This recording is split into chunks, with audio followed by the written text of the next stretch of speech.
J'ai le plaisir d'accueillir sur ce plateau deux parlementaires. Nadia Sollogoub, bienvenue à vous. Vous êtes sénatrice centriste de la Nièvre. On accueille également Olivier Jacquin, bienvenue à vous. Vous êtes sénateur socialiste de la Meurthe-et-Moselle. Et puis, pour nous éclairer, deux avocates, Fleur Jourdan, maître Jourdan, vous êtes avocate en droit public associée au cabinet Ayache Salama. Et puis, Élise Van Beneden, bienvenue à vous. Vous êtes secrétaire générale adjointe d'Anticor. C'est une association, je le rappelle, de lutte contre la corruption et pour l'éthique en politique. Alors, première question pour vous, Nadia Sollogoub, puisqu'on voit finalement que la démission de François de Rugy a été précipitée hier par les révélations de Mediapart. Est-ce que ça veut dire aussi que finalement, la Haute Autorité pour la transparence de la vie publique n'a pas fait son travail ? Écoutez, je ne saurais pas du tout répondre à cette question. Voilà, moi, il est clair que je ne parlerai que de ce que je connais et ce que je comprends.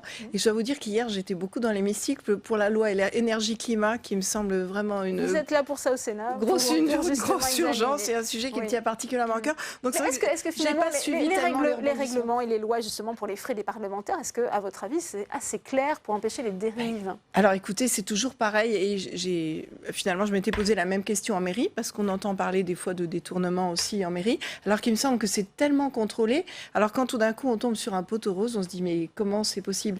Alors je ne veux pas dire que l'affaire de Rugy c'est un poteau rose, je ne maîtrise pas. Mais simplement c'est vrai qu'il me semble qu'on donne tellement d'informations sur notre patrimoine avant, pendant, après, que j'ai du mal à comprendre comment c'est possible. Voilà. Puiser dans son IRFM pour financer un parti politique, c'est une pratique qui est clairement interdite selon vous, Olivier Jacquin ? Absolument, oui. On ne fait pas ça, enfin c'est... et vous dites, est-ce qu'on est contrôlé ? Oui, on est contrôlé. Moi, je suis parlementaire depuis 2017. Là, je viens d'être contrôlé sur mes frais de mandat de l'année passée. Oui. C'est embêtant, mais c'est tout à fait normal. Il n'y a eu aucune observation. Alors, justement, expliquez-nous qui effectue ce contrôle et comment ça se passe ? Alors ça, c'est interne au Sénat. C'est une procédure qui a été mise en œuvre en 2017, de tirer au sort un certain nombre de parlementaires et de contrôler intégralement toutes les dépenses. Et on a une enveloppe d'environ 6 000 € pour assurer les frais de mandat.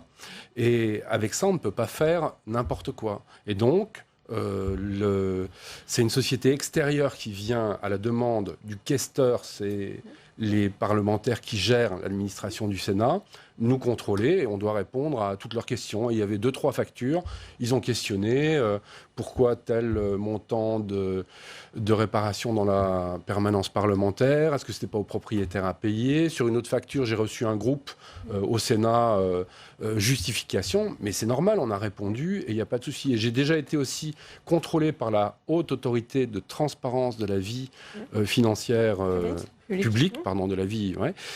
C'était extrêmement pénible. C'était au début que ça s'était mis en place. Pénible mais nécessaire, Olivier Jacquin. Attendez, c'était dans les premières années. J'avais répondu de manière un peu légère et j'avais fait une erreur technique sur des comptes associés. Je suis agriculteur. J'avais fait une inversion entre un plus et un moins, un débit crédit. J'ai dû prendre un avocat, faire des kilos de papier pour me justifier. C'était normal. Mais maintenant, je la remplis de manière très, très sérieuse parce qu'on a vu beaucoup d'élus qui, pour un chèque, une dépense effectuée avec le mauvais chéquier, on leur supprimait le mandat. Ouais. Oui, je sors de la même procédure que toi. En plus, moi, je suis dans la succession de mon père, donc tout de suite, je me suis dit « Ah là là, attention, il faut bien faire les choses en ordre. Ouais. » Mais je reçois du conseil de la part de la Haute Autorité de la transparence de la vie publique, parce que c'est pareil, je n'étais pas très à l'aise avec l'opération et j'ai été bien conseillée. Ouais. Élise Van Beneden, est-ce que justement, il y a eu peut-être des zones grises, notamment dans le règlement de l'Assemblée nationale, sur ce qui était possible ou pas de faire justement avec ce fameux IRFM ? Alors des zones grises, oui, il y en a, mais en fait, il y a une règle quand même générale qui est très claire, qui est que l'argent public doit servir dans le cadre de l'intérêt général, c'est-à-dire dans le cadre de la fonction de la personne à qui elle est remise. Ça, c'est une règle très claire. Parfois, c'est pas extrêmement facile dans l'application et donc aussi dans le contrôle. Vous avez un député ou un sénateur, il perçoit donc un salaire qui va dans une de ses poches et dont il fait ce qu'il veut, comme tout le monde dans ce pays. Et dans sa deuxième poche, il a cette IRFM qui est devenue donc la FM et qui ne lui appartient pas. Avant sur frais de mandat, maintenant. une avance de frais de mandat. Et cette somme d'argent ne lui appartient pas, c'est de l'argent public, et cet argent public ne peut être dépensé que dans le cadre de ses fonctions. Donc ça, c'est une règle qui est assez claire. Après, quand on voit, par exemple, certaines défenses, c'est vrai qu'il n'est pas forcément facile de toujours déterminer ceux qui entrent dans le cadre de la fonction. C'est ça la difficulté. Monsieur de Rugy nous disait, oui, mais au sujet des dîners, il nous disait, mais j'ai invité des personnalités publiques, j'ai invité des représentants de la société civile. C'est pas toujours évident de dire si effectivement c'est engagé dans le cadre de ses fonctions ou si c'est pas le cas. Mais par contre, sur l'utilisation de l'IRFM pour payer des cotisations d'un parti politique, là c'est très clair. Il y a eu un rapport de la déontologue en novembre 2013. La position est très claire et a priori, il aurait dû le savoir. Une précision, quand vous dites que c'est un salaire, moi je suis agriculteur, je reçois une indemnité et j'ai à peu près 2000 € de cette indemnité qui sont pour me remplacer sur la ferme. C'est pas véritablement, on n'est pas dans la professionnalisation parfaite et c'est pas un salaire, c'est une indemnité pour permettre d'exercer le mandat, ce que vous appelez le salaire et l'indemnité parlementaire. Il y a l'indemnité parlementaire, il y a l'avance de frais de mandat, que certains confondent encore avec la réserve parlementaire, cette drôle d'enveloppe qui permettait à un parlementaire de donner de l'argent à des associations et à un certain nombre de causes. Ça n'existe plus. C'était les risques de clientélisme. Là, avec la IRFM, ça n'existe plus. On est sur un risque de détournement de fonds publics, Alors, ce qui est absolument différent. On renvoie au problème du statut de l'élu. Tout à fait. Voilà. Alors j'ai parlé de salaire, évidemment, c'est une vulgarisation, mais c'est aussi pour expliquer qu'on justifie l'IRFM comme un salarié justifie ses frais professionnels, comme une profession libérale met en charge certaines dépenses qui sont liées à son activité et pas les autres. Donc tout le monde doit faire ça. Fleur Jourdan, vous n'avez pas encore entendu sur ce plateau. Est-ce qu'il faut faire évoluer justement les différentes lois qui ont été votées, notamment de moralisation de la vie politique? On voit qu'il y a toujours peut-être encore finalement des trous dans les mailles du filet. Oui, alors il y a déjà eu deux lois, une loi en 2013 sur la transparence, une loi en 2016 sur la confiance, 2017 sur la confiance, qui ont quand même permis de mettre à plat toutes ces règles. Et là, en l'espèce, les faits qui sont reprochés à M. de Rugy sont antérieurs à ces deux lois, antérieurs et puis après ont perduré. Mais je pense que on a besoin aujourd'hui d'une période de stabilité quand même législative et réglementaire sur ces sujets, pour pouvoir tirer en fait toutes les conséquences. Effectivement, depuis 2017, il y a beaucoup d'obligations qui pèsent sur les parlementaires, de déclarations, comme on disait tout à l'heure, de justifications. Il faut, je pense d'ailleurs, c'est prévu de tirer un bilan au bout de 2 ans pour voir si le système fonctionne bien et si éventuellement il faut l'améliorer. Mais quand vous disiez est-ce que c'est interdit, est-ce que c'est pas interdit, effectivement, il y avait eu des alertes en 2013 pour dire, de la part de la déontologue... Fortement déconseillé, mais pas forcément puni. Alors, est-ce que là, il y a peut-être justement aussi un faible juridique? Oui, alors c'est pas puni, mais il y a quand même derrière ça un sujet fiscal qui peut être, à mon avis, peut-être pourrait donner lieu à un redressement parce que ce sont des indemnités qui ne sont pas soumises à l'impôt sur le revenu et qui permettaient en fait de cumuler 2 avantages fiscaux, le fait que c'était pas soumis à l'impôt sur le revenu et qu'ensuite on déduit fiscalement un certain nombre de ces cotisations. Donc là, peut-être que pour le coup, il y aura une sanction fiscale derrière ça. Mais je vous rappelle qu'il y a une procédure aussi qui a été engagée par le parquet national financier à la fin de l'année dernière et qui concerne 15 parlementaires. On ne connaît pas tous les noms. On en connaît certains. Si M. de Rugy en fait partie ou pas. Mais ces 15 procédures sont liées à l'utilisation de l'IRFM. Alors justement, pourquoi il y a toujours cette zone de flou? Est-ce que certains, et on parlait du sénateur Yves Détraigne, un sénateur centriste, qui plaide finalement la bonne foi? Lui, ça concerne l'achat d'un véhicule avec cette IRFM. Est-ce qu'il y a justement cette zone grise encore qui entoure justement l'utilisation de ce qu'on peut faire et ne pas faire avec cette avance sur frais de mandat? Nadia Sollogoub. Alors, vous parliez du flou. Olivier et moi, on a été élus en 2017, donc c'est différent parce qu'on a directement un prisme différent, on a pris un mode de fonctionnement différent d'emblée. Mais c'est vrai que c'est particulier parce que d'après ce que je comprends, il y a quand même eu des changements. Pour le cas en question, honnêtement, c'est pareil, je ne me prononcerai pas, mais je sais que par exemple, dans d'autres départements, on a connu des parlementaires. Avant, c'était parfaitement légal s'acheter un appartement. C'est-à-dire que là, par exemple, moi, je me loue un studio, mais on aurait pu éventuellement se l'acheter. Ça n'avait rien d'illégal. Donc, il y a des choses qui ont changé, qui ont évolué. C'est toute la notion du avant-après. Et voilà, si on reproche aux gens des choses qui sont interdites maintenant, mais qui étaient autorisées à l'époque, alors, je dis pas que c'était bien que ce soit autorisé. En effet, ça allait peut-être un petit peu loin, mais enfin, si c'était... L'argent public ne doit pas servir à l'enrichissement personnel. Ça fait partie des règles de base de déontologie. Olivier Jacquin. Mais il faut quand même rappeler des bases, c'est quand même la Révolution française et ses suites qui ont dit si on veut que n'importe quel citoyen lève la main pour exercer ce mandat, il faut qu'il en ait la possibilité. D'où le fait d'indemniser. Sinon, on a une démocratie qui devient ce qu'on appelle une plutocratie. C'est ceux qui ont les moyens qui deviennent élus. Ça a été le cas dans certains pays. Et donc ça, l'indemnité de mandat, elle est indispensable pour permettre à tout un chacun de pouvoir être candidat. On sait très bien que la représentation parlementaire n'est malheureusement pas représentative du corps social. Il y a peu d'employés, ouvriers et des classes populaires qui sont au Parlement. Et ensuite, d'avoir une enveloppe de frais de mandat, à quoi ça sert ? Ça sert à payer une permanence parlementaire, à payer des déplacements. Moi, j'étais en charge du dossier ferroviaire. J'ai pas eu à lever la main pour demander une enveloppe pour aller visiter le système ferroviaire italien ou anglais en une journée ou deux. Ben, ça sert à ça. Ça sert à faire de la politique, à indemniser un intervenant dans une réunion, des choses comme ça. Et c'est indispensable au fonctionnement démocratique de l'Assemblée et puis de la société. Et votre question, c'est il y a des zones grises, il y a une vraie évolution de la société, de ses exigences qui sont normales, et même de ce qu'est le parlementaire aujourd'hui. J'avais été interrogé l'an dernier par un concitoyen sur c'est quoi cette enveloppe de frais d'obsèques. Et moi, ça m'étonnait aussi qu'il y a une enveloppe de frais d'obsèques de je ne sais pas combien. Et j'ai gratté dans l'histoire.